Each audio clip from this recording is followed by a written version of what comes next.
It was the kind of cold that bites through your gloves and settles into your bones. The streets were half asleep, the sidewalks nearly empty, the sky holding back snow. In a place like Fairlawn, nights like this come and go without much notice. Most folks were home, tucked in, heat humming through old radiators. But one man was still working, just another night behind the wheel of his yellow cab. Marco Velasquez had driven these roads for over a decade. Knew the shortcuts, the potholes, which customers tipped and which ones didn't. He wasn't supposed to be out that late, but one more fare meant gas money for the week. At 11:57 p.m., his dashcam lit up. A man climbed into the back seat outside a bar on Minton Avenue. No one thought twice about it. Routine. Quick. But something shifted the moment that door shut. It would take 5 years before anyone saw that car again. What happened between that pickup and the silence that followed would tear through this small town in ways no one expected. No goodbye. No trace. Just an empty driveway, a phone that stopped ringing, a family that waited, and a voicemail that would keep them up at night. The voice was low, breathing heavy, and it said just one thing: don't look for him. Marco Velasquez wasn't famous. He didn't make headlines before that night. He worked long shifts and came home tired. He packed lunch for his daughter before school and fixed his son's bike when the chain slipped. Born in Guatemala, he came to the U.S. in his 20s chasing the same thing most immigrants come for: safety, steady work, something better. He drove a taxi because it paid the bills. Rain or snow, holidays, weekends, he showed up. His coworkers say he was reliable, the kind of guy who gave rides home after shifts and never complained when the radio crackled with another late call. December 17th started like any other Wednesday. He clocked in around 3 p.m., picked up airport fares, took a break at the gas station on Route 6 around 8, grabbed a coffee, talked to dispatch. Nothing unusual. Then came the fare from Minton Avenue. A call from outside the Rusted Oak Bar. He texted his wife before heading there. Just 3 words: one last ride. At 11:57 p.m., his dashcam showed a man in a dark hoodie getting in. The figure kept his head low, never looked toward the camera. Marco greeted him. No reply. The cab pulled away. At 12:03 a.m., Marco's GPS signal went offline. Dispatch tried calling him once. No answer. It wasn't until 3:12 a.m. that his wife's phone lit up. One missed call. One voicemail. No number displayed. She pressed play. Static at first. Then breathing. And the voice. Raspy. Close to the mic. 5 words. Don't look for him. She called his cell again. Straight to voicemail. Called dispatch. Called his brother. Called 911. Officers visited the last known location. Nothing. No tire marks. No witnesses. No security footage beyond what the dashcam showed. By noon, the department issued a missing persons bulletin. Taxi 2285.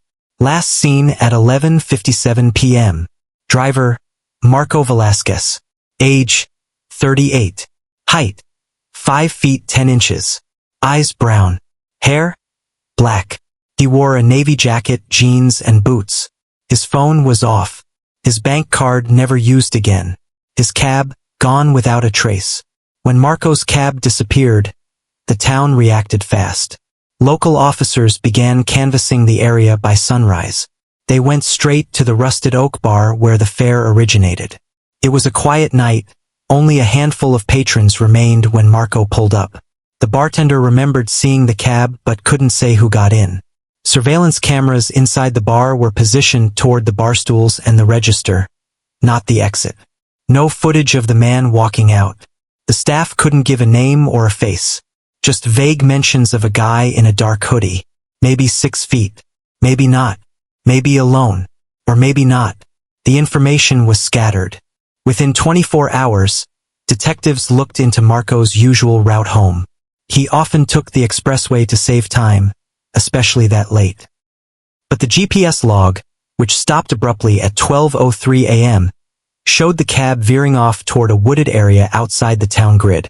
That part made no sense. There was no fare drop marked, no addresses in that direction, no toll camera pings. It was as if the cab left the map. His phone, usually active through the night with ride alerts and family messages, was silent.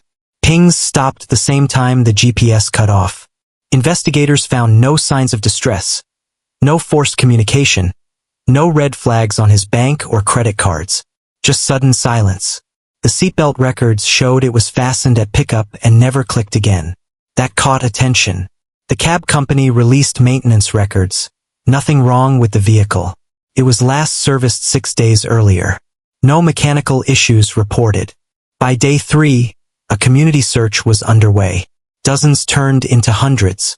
People who had known Marco since he first arrived in Fairlawn joined volunteers from nearby towns. They combed riverbanks, walked forest trails, handed out flyers. Helicopters scanned open fields. Bloodhounds were brought in but lost the scent just past the town limits. The case attracted local media, then regional news. And then it stopped. No breakthrough. No sightings. No one who could be sure of what happened after that fair. Online forums began discussing the case, some calling it a robbery gone wrong, others suggesting Marco may have known more than he let on. Speculation filled the gaps where facts were missing. The lead detective admitted early on they were chasing shadows. The case file grew thick with notes, timelines, and maps, none of which brought them closer to answers. And then the leads ran dry. The witness list ended. The phone records flatlined. Marco's wife gave interviews. So did his brother. They pleaded for help. The town watched, but nothing came. For nearly 5 years, Marco Velasquez remained a name on a flyer, a photo on a missing persons board, a case that collected dust. Then in the summer of 2019, on a humid July morning, 2 hikers set out on a wildlife trail that cut through a thick stretch of forest about 11 miles outside of Fairlawn. It wasn't a popular route. Steep terrain, narrow paths, easy to lose your sense of direction. They were searching for wildflowers, taking photos, not looking for anything out of the ordinary. About 3 miles into the woods, one of them noticed something off to the right. At first glance, it looked like part of an old trailer, maybe debris from storm damage.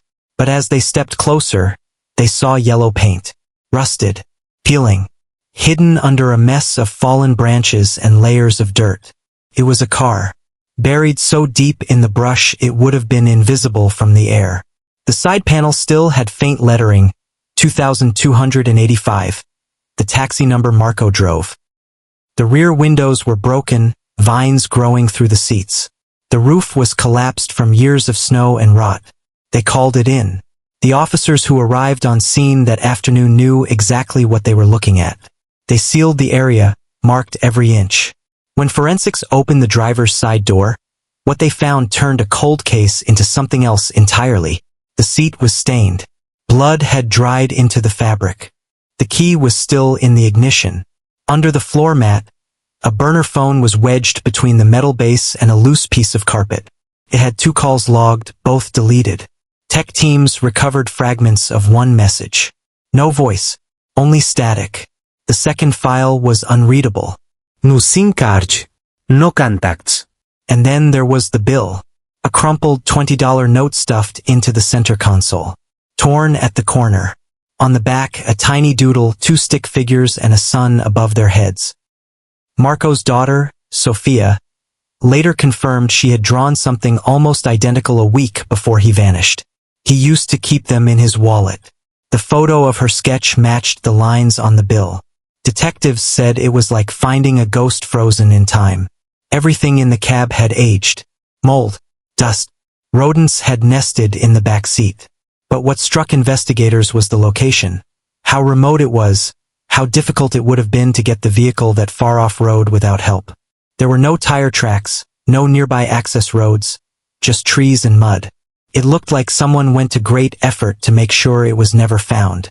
Once the taxi was recovered and the images hit the news, the story reignited, this time far beyond Fairlawn. True crime podcasts covered it in detail. YouTube channels with millions of views dissected the case minute by minute, and Reddit threads filled with theories exploded overnight. Some focused on the passenger. Who was he? Why no one remembered him clearly? The hood, the silence, the way he avoided the dashcam. A few pointed out that Marco was always careful. Never picked up passengers who looked unstable, especially late at night. So why this time? Did he recognize the person? Or was it someone pretending to be safe? One theory suggested Marco was targeted, that the pickup wasn't random, that the passenger chose him specifically, maybe followed him for days. Others believed Marco had seen something. A deal, a person, a moment that wasn't meant for anyone to notice. Something that put a target on his back. And then there was the voicemail, the message that haunted his wife. 5 words. No background noise, no other voices, just that whisper. Audio engineers slowed it down, cleaned it up, enhanced it in every way possible. Still no identity. Some said it could have been faked. But why call at 3:12 a.m.? Why use a number that never existed again? A few went deeper, tracing similar disappearances in nearby towns.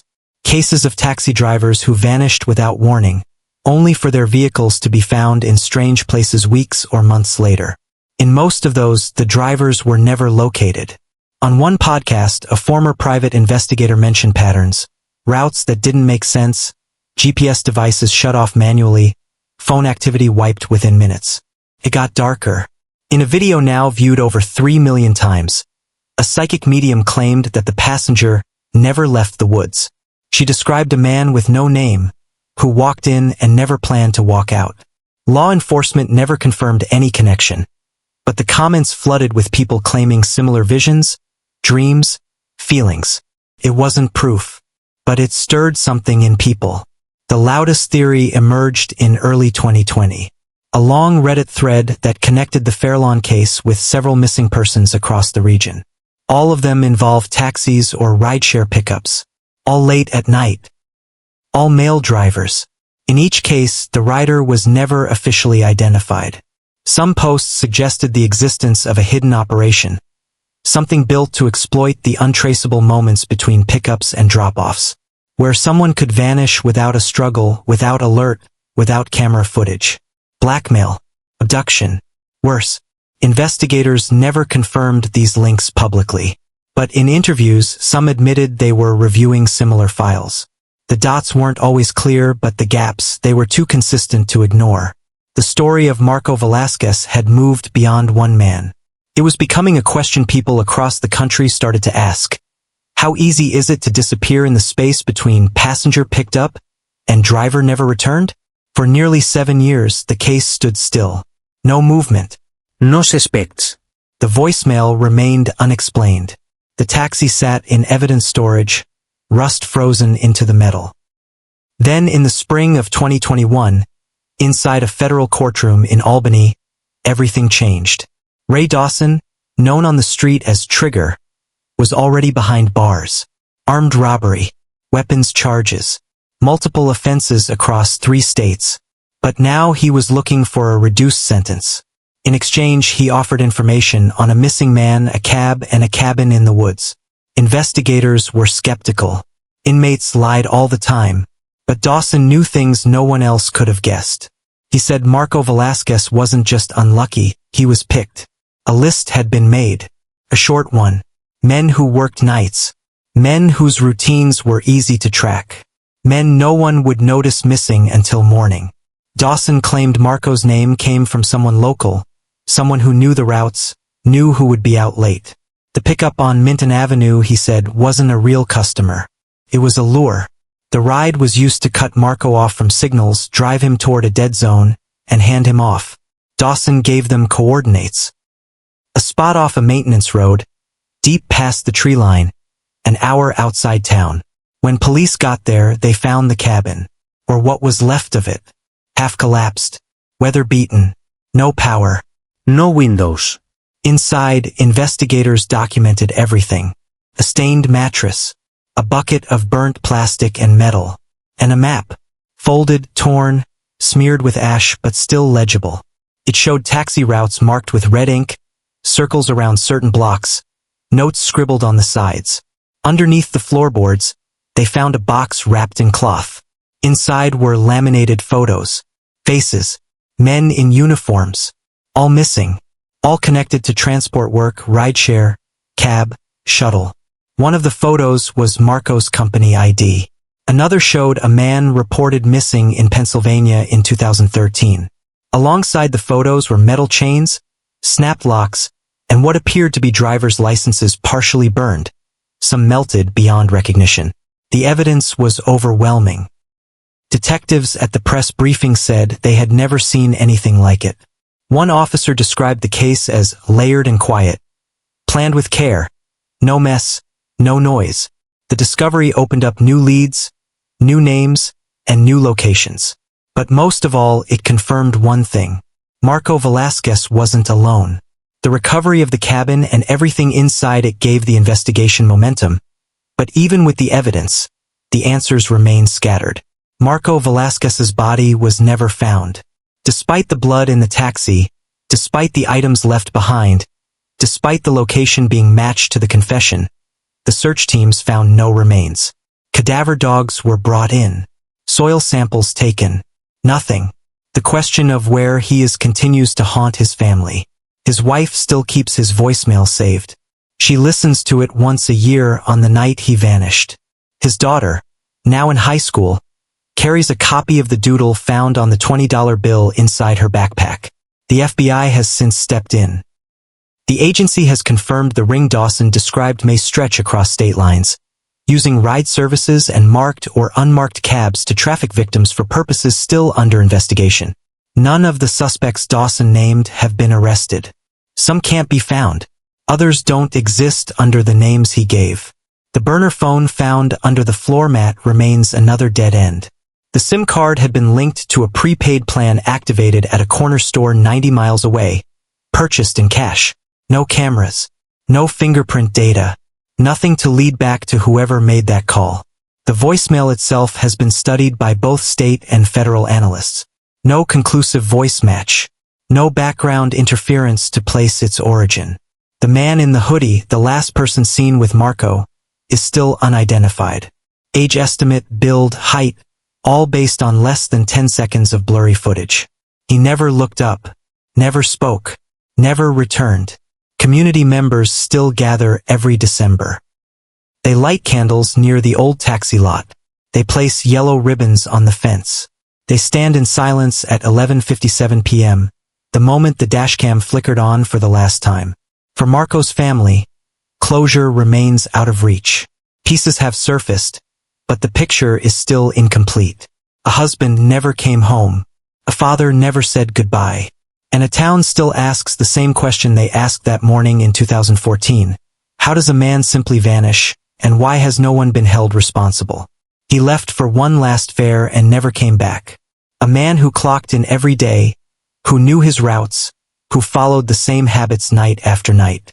He wasn't reckless. He wasn't running. He was working. The kind of work that slips by unnoticed until something goes wrong.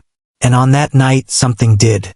The trail led to a forest, to a hidden cabin, to faces no one expected to see. And yet the face that mattered most, his, was never recovered. His family still sets a place for him at the table. His photo still sits on the dash of another cab, driven now by his younger brother. People still remember the voicemail, the sound of it, the way the words landed. The case opened a door to something that had been hiding in plain sight. And while that door hasn't fully closed, it also hasn't led to justice. Someone out there knows the rest. Someone out there remembers the route. The roads are still there. The turnoff still sits at the edge of that town.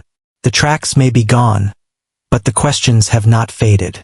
Fairlawn still drives past the old taxi depot.